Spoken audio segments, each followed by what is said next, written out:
Entonces, me interesa, teniendo en cuenta que la astrología tiene un vínculo estrecho con los mitos, que investiguemos esos relatos que quedaron olvidados, como las historias no oficiales. En general, cuando investigamos la mitología, o por lo menos eso me pasó siendo estudiante de astrología, como que vemos relatos que están centrados en los dioses varones, sobre todo en Zeus, en Neptuno y en Hades, que eran bastante violentos, dicho sea de paso, ¿no? Entonces hay un montón de historias de violaciones, de abusos.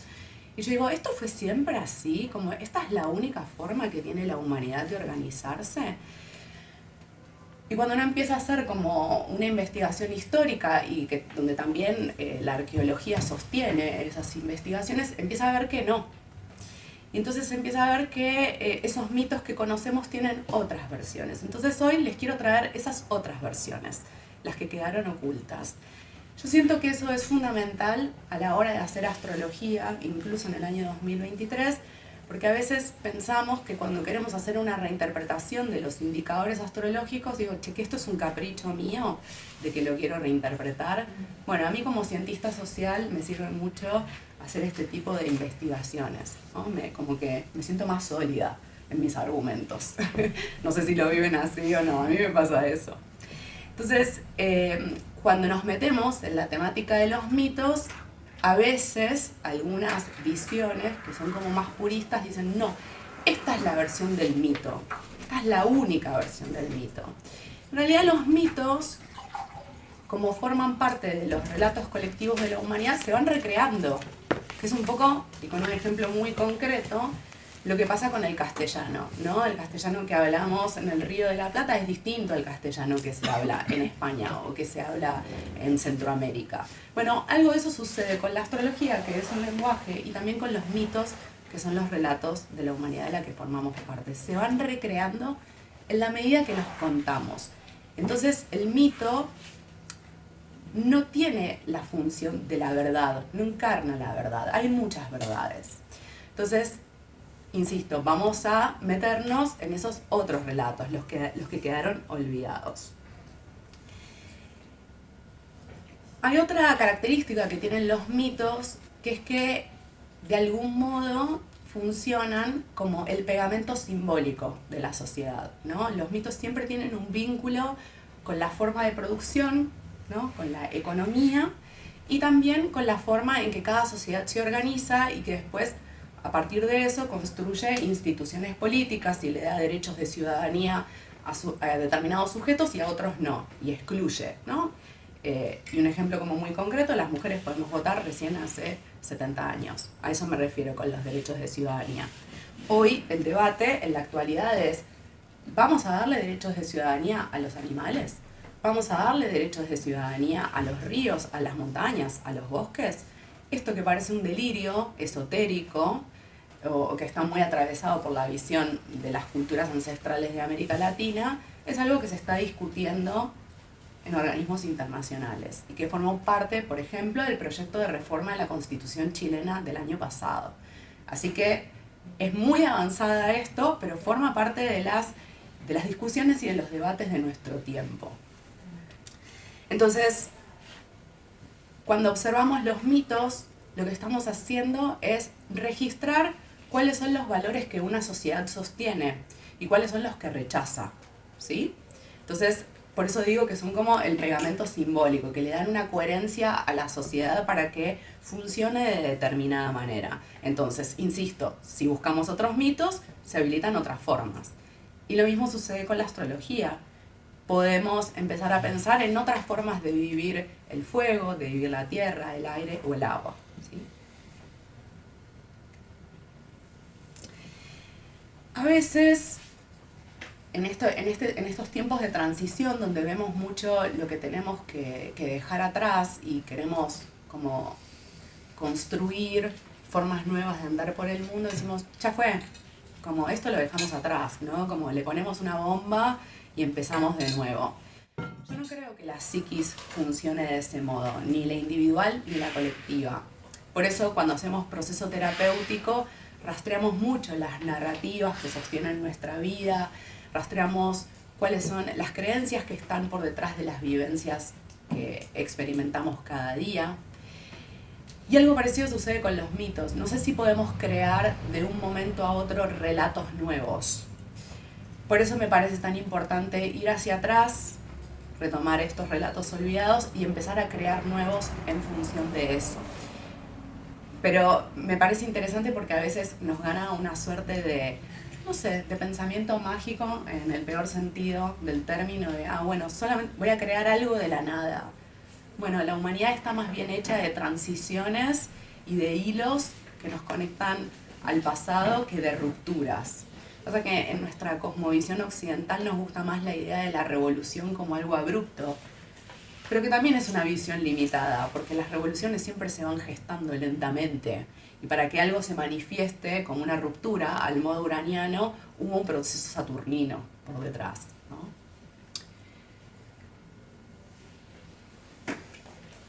Bueno, esto es un poco lo que les decía. Otro detalle interesante es que solemos hablar de la cultura occidental y que nace en Grecia y en Roma, que eso es cierto, pero que cuando investigamos cómo vivían en ese tiempo, vamos a ver que tenían un vínculo muy estrecho con lo que hoy llamamos Medio y Lejano Oriente. Entonces, la cultura occidental, la verdad es que lo que dice de sí misma es un fragmento, es algo parcial, no es la totalidad.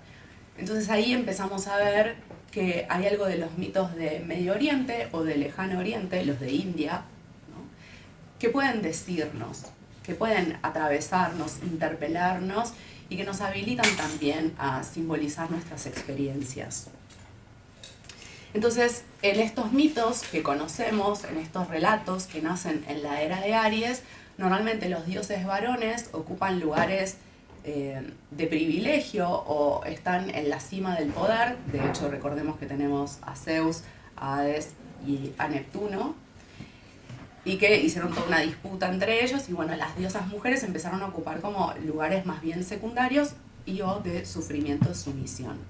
Entonces voy a trabajar específicamente con las deidades mujeres.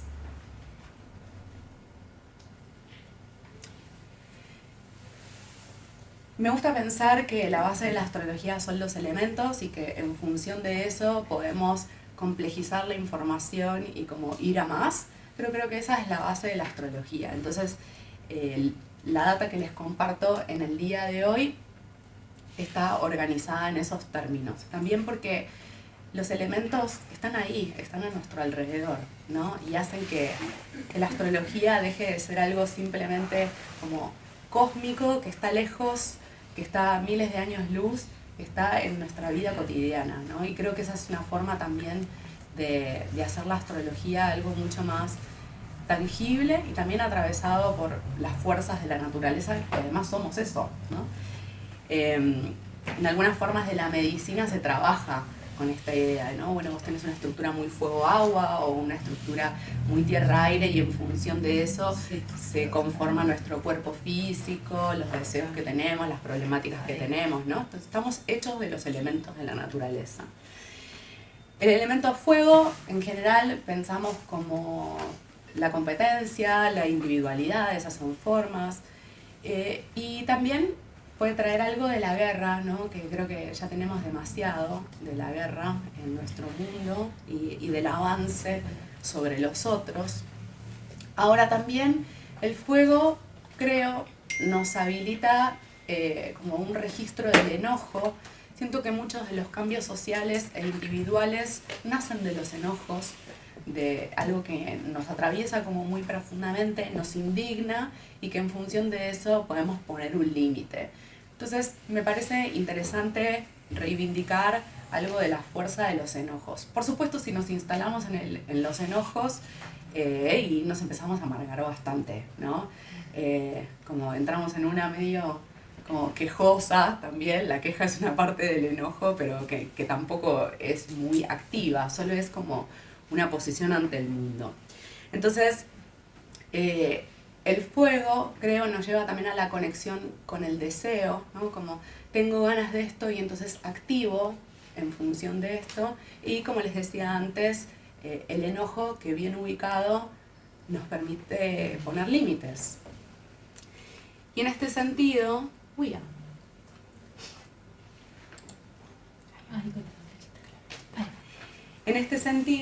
quiero traerles a la diosa Artemisa, que era una diosa muy adorada en las culturas matrifocales de la vieja Europa.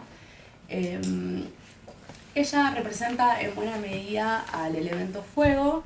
¿Por qué pienso esto? Bueno, ella vivía como libre en el bosque y estaba con su arco y su flecha, era guardiana de los animales, era guardiana de los bosques, y la verdad era bastante picante, tenía como la mecha corta, Artemisa, entonces había muchas chances de que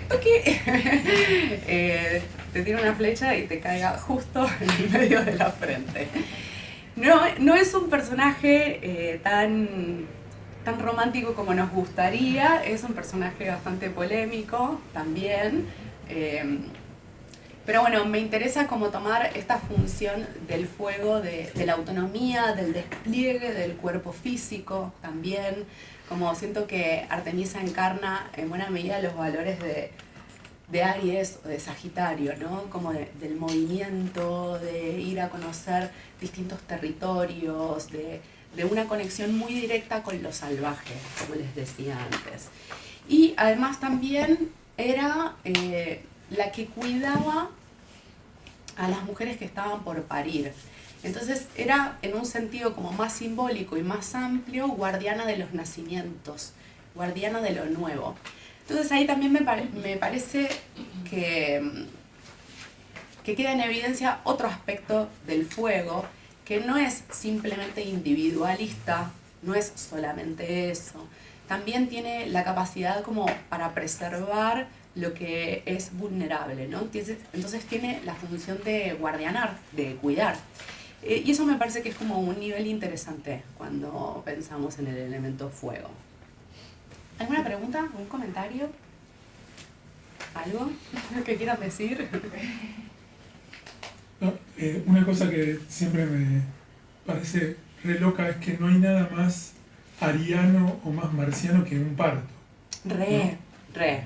Totalmente. En ese sentido, Fuerza, hay que hacer mucha fuerza. Y es como a todo o nada.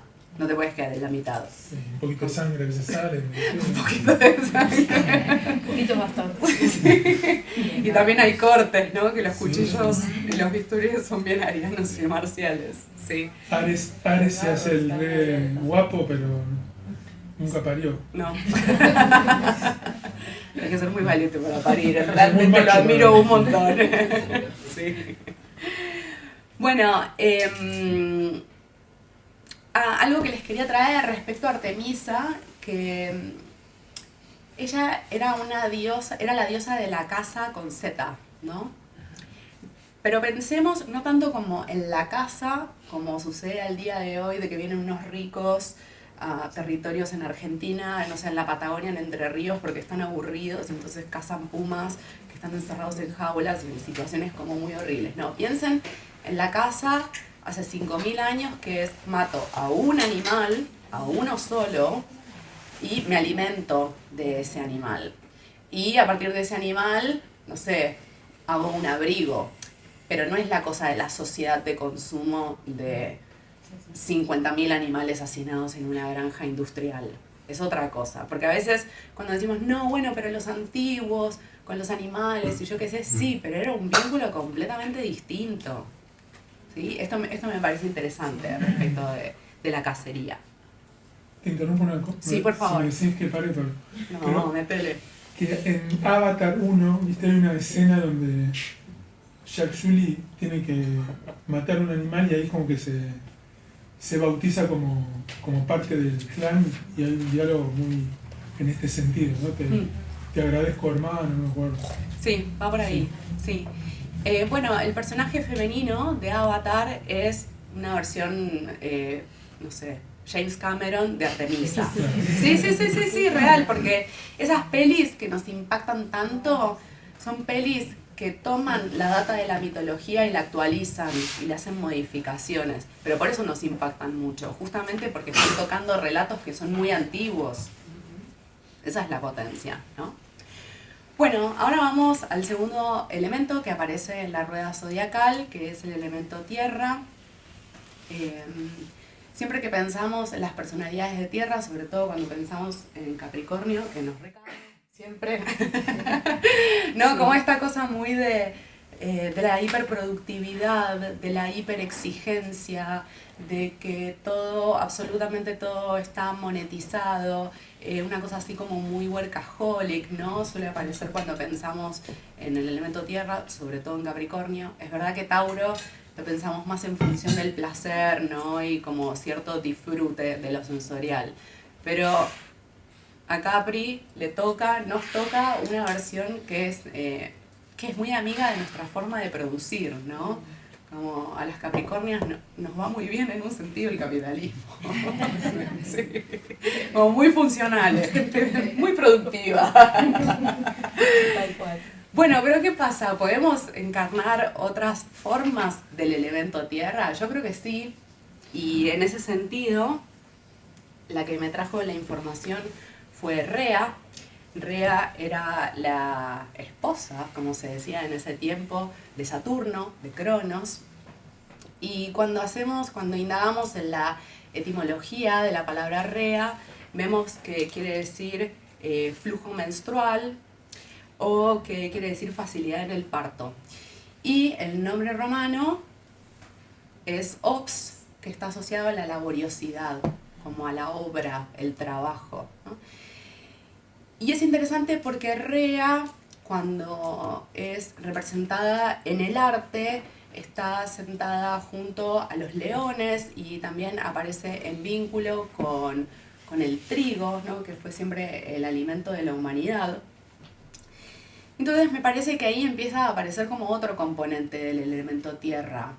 ¿Cuál es? Y yo creo que es la conexión con los ciclos de la naturaleza. Entonces, cuando observamos el ciclo de las estaciones, empezamos a ver que hay variación, que nuestros cuerpos y la naturaleza no son productivas 24/7, ni de lunes a viernes de 9 a 18. Entonces empezamos a ver que hay momentos donde tenemos más energía, momentos donde tenemos menos energía, momentos donde estamos más extrovertidas, momentos donde necesitamos más estar en la cuevita, y que normalmente esos cambios están muy sincronizados, sobre todo si prestamos atención a lo que está pasando ahí afuera con los árboles, ¿no? ¿Qué está pasando con el resto de los animales, que muchos de ellos hibernan, por ejemplo? O pasan mucho más tiempo durmiendo, no sé, con los gatos, que son nuestros dioses. Empezamos a ver que en esta temporada de otoño e invierno ellos están muchísimo más en la cuevita, en la casa, y que descansan. Y que en cambio con la primavera, cuando los árboles empiezan a brotar y tienen más ganas de callejear, ¿no? Y de ir a la terraza. Bueno, eso mismo nos sucede a los seres humanos. Y a esto le sumaría una variable más, que es que para las personas que menstruamos puede ser interesante también observar las variaciones en nuestros estados de ánimo y las ganas o no ganas de hacer cosas en función del momento del ciclo menstrual en el que estamos. Y eso también es una forma distinta de la Tierra, porque es la ciclicidad del propio cuerpo, ¿no? Creo que ahí viene como otra información. Rea, además, que está con sus leones, normalmente cuando aparecen los animales, en la simbología que aparece, por ejemplo, en la carta del tarot, la fuerza, esta mujer con el león, habla de la conexión con el instinto, ¿no? Es verdad que si estamos en un plano muy instintivo, vamos a vivir en estado de alerta, como una cosa muy de pelea por la supervivencia. Entonces, por suerte, tenemos la capacidad para pensar, para simbolizar, etc. Pero tengo la sensación de que en la sociedad en la que vivimos, más bien lo que prima es la desconexión del instinto y de lo animal. Entonces, no le prestaría tanta atención al riesgo de conectar con el instinto en este contexto, ¿sí? En otro momento vemos, pero ahora me parece que es necesario. Además también Rea aparece en vínculo con la espiga de trigo, ¿no? Con el alimento, Y estamos en un momento también de revisar cuál es la forma que tenemos de producir el alimento, la forma que tenemos de alimentarnos, y cómo determinadas prácticas productivas están destruyendo los ecosistemas y cómo hay otras que tienen la capacidad para regenerar también, porque no es la única forma. Entonces me parece que hay como una data muy interesante en esta figura Rea. Interesante también que sea la esposa de Saturno, de Cronos, ¿no? Porque ahí aparece como otro componente, que podríamos llamar un componente más femenino de lo saturnino, como si los dos encarnaran una misma temática, pero desde distintas perspectivas. ¿Por eso tiene el símbolo de Capricornio? Está, sí, porque es del libro de Astro para Reencantar el Mundo. Sí, les traje imágenes de los libros, ¿no?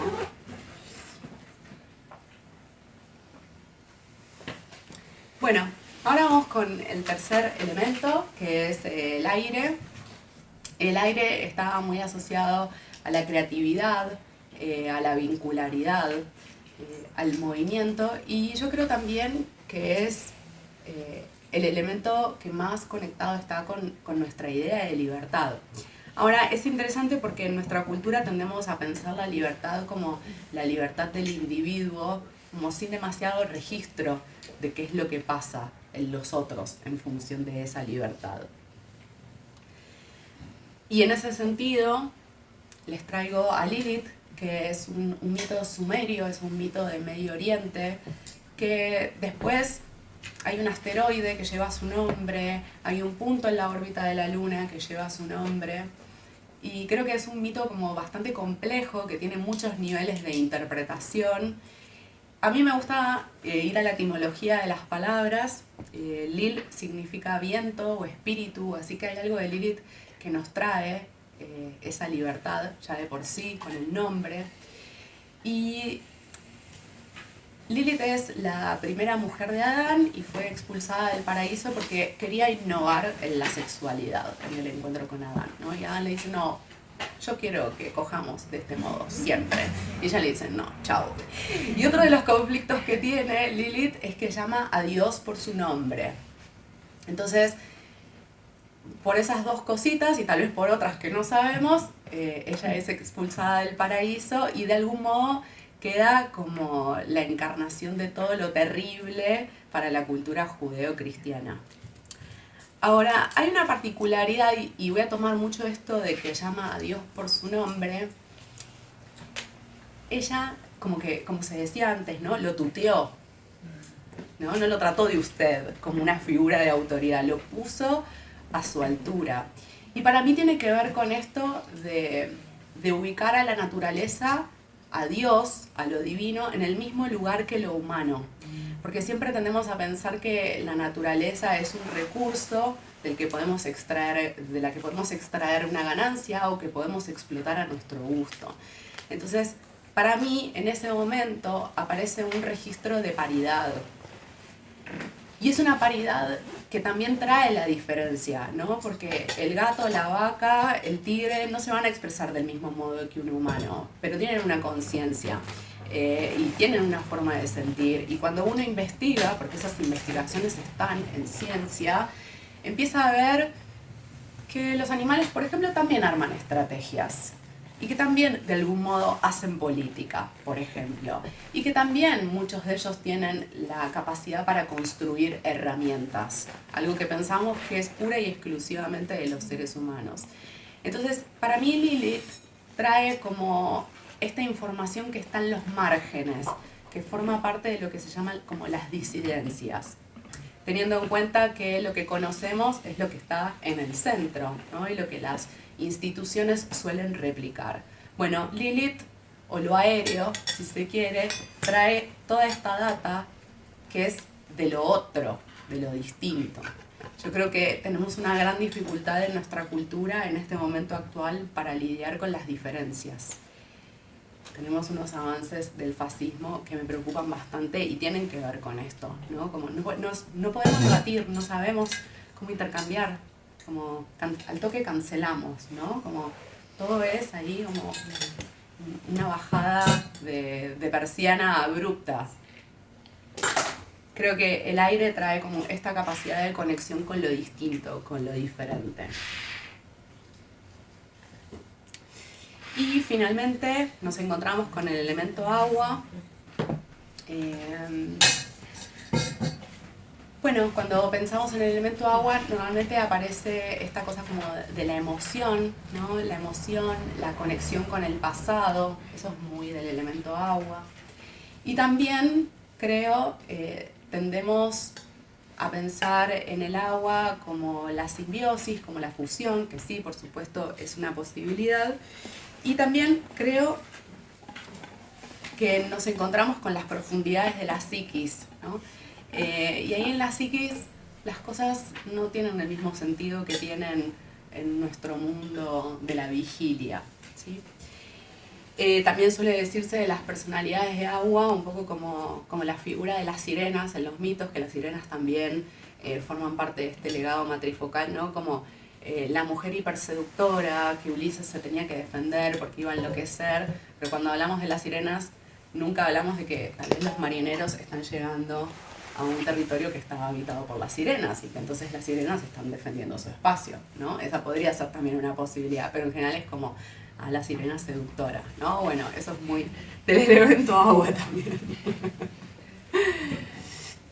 Y en ese sentido, para mí, uno de los relatos más potentes de la vieja Europa es el relato de Medusa, que es un personaje que aparece mucho en la cultura pop, quiero decir, aparece en películas, en series, como que tiene mucha fuerza incluso al día de hoy, y aparece siempre representada como una mujer monstruosa, ¿no? Siempre ella es la encarnación de todos los males. Y es interesante también porque las serpientes suelen generar mucho rechazo en la población. Y las serpientes eran animales muy adorados por las culturas matrifocales. Son animales que tienen mucha fuerza, por ejemplo, cuando uno va a México y ve el templo de la serpiente emplumada, o cuando uno va a India y entonces le cuentan que uno tiene un sistema energético y que cuando estamos en un momento de despertar espiritual es porque la serpiente está ascendiendo, que es esta famosa Kundalini. Entonces ahí empezamos a ver que el simbolismo de la serpiente tiene otro lugar, o puede ocupar otro registro, ¿no? Que es la conexión con el instinto, por ejemplo, o los ciclos de vida, muerte, vida, algo que nuestra cultura tiende a rechazar bastante también, como tenemos una perspectiva como muy lineal y muy directa. Entonces la serpiente nos lleva a otro tipo de percepción.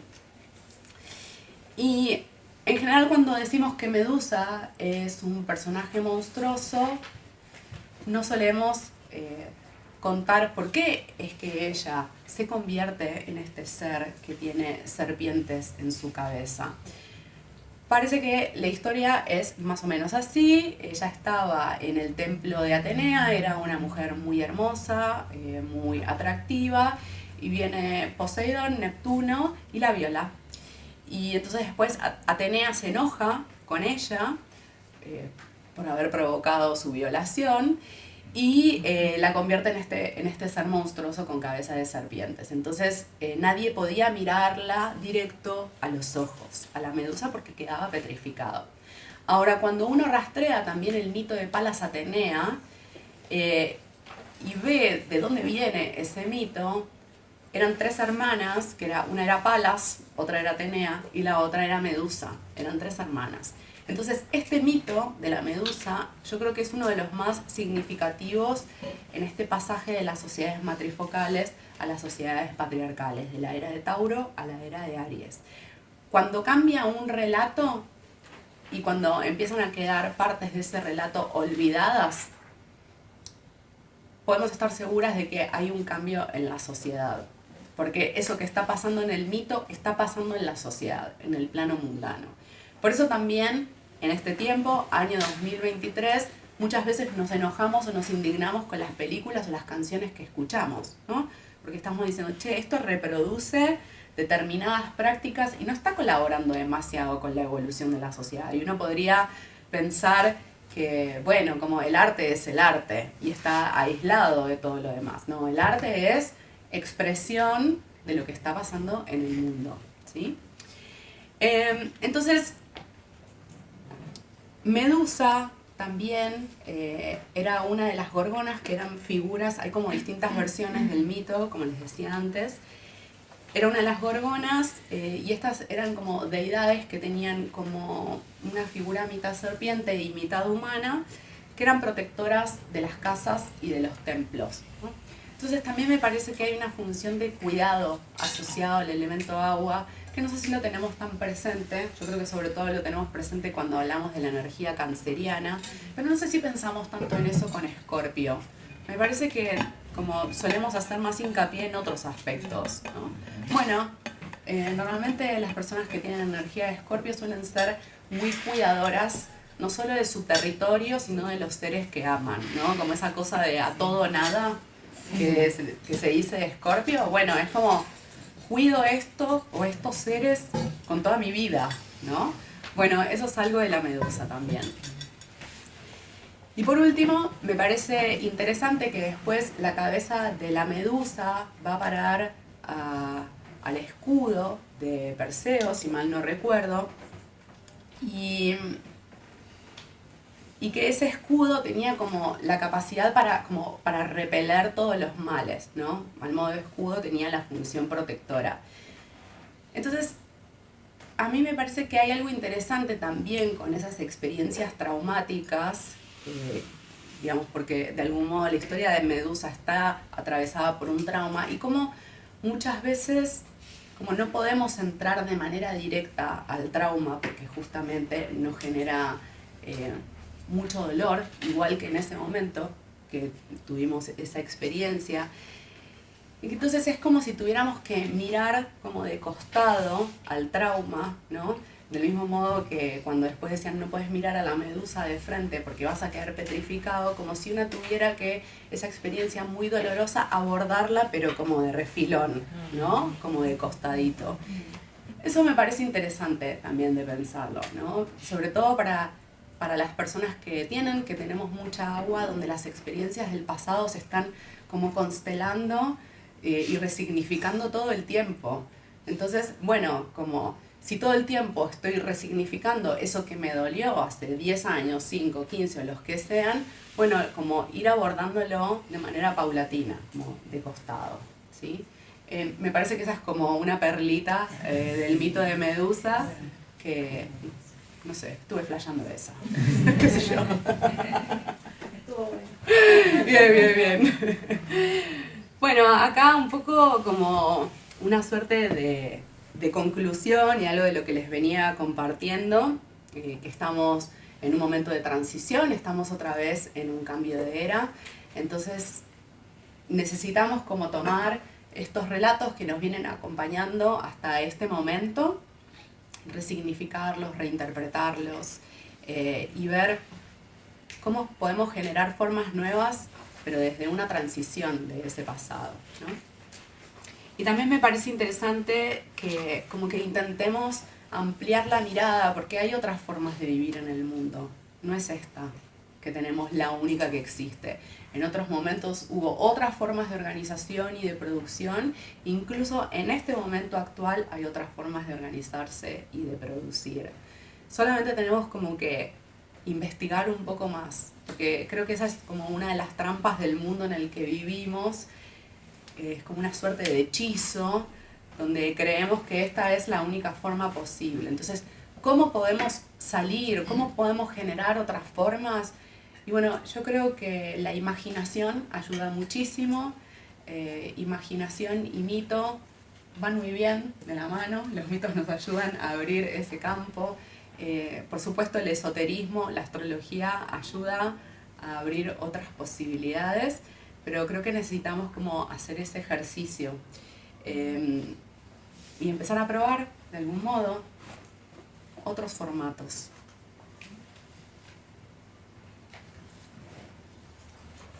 Bueno, acá les dejo algunas recomendaciones y algunas de las fuentes que usé.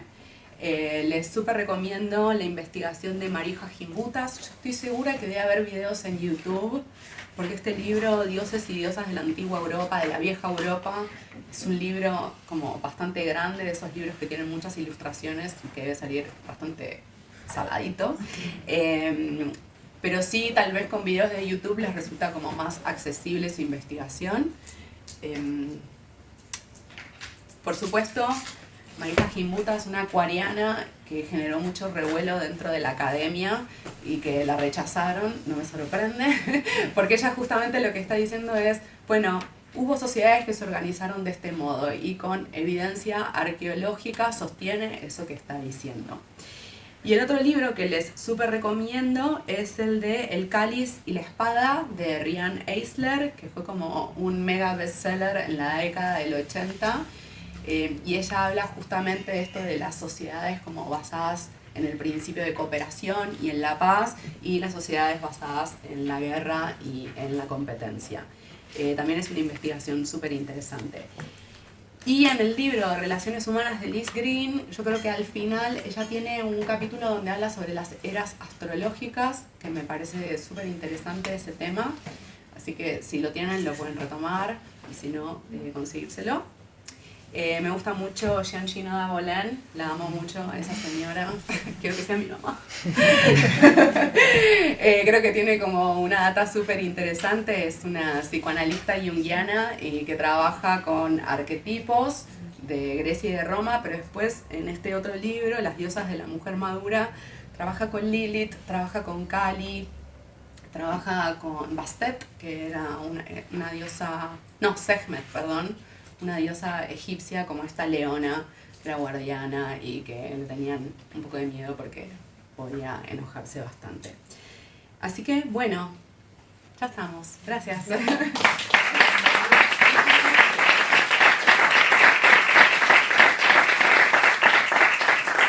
Quiero agradecerle a Vane por haberse quedado acá al lado mío.